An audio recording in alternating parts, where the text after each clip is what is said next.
1. How I became a millionaire. It was Sunday, and a preacher has just finished an inspiring church service. When Rick, the wealthiest man in town, stood up and to address the congregation. The preacher wasn't surprised at this. "Just make it quick, Rick," he sighs. "Sure, Father," said Rick. He cleared his throat and addressed the audience. "I can still recall the day when I earned my first dollar," he began. "That same evening, I attended a church meeting where the speaker talked about his humanitarian efforts. At that moment, I had only that single dollar to my name, and I had to make a tough decision: give it to the speaker's cause or keep it for myself.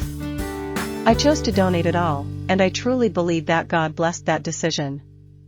Which is why I am a millionaire today," he finished, a tear gleaming in his eye. "Oh yeah," an old woman in the audience stood up. "I dare you to do it again." 2. I grabbed the nurse when I was a kid. I went to a psychiatrist for one of those aptitude tests.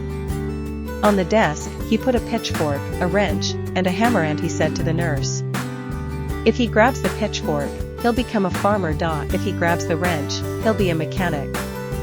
And if he takes the hammer, he'll be a carpenter." I grabbed the nurse. 3. Piano tuner.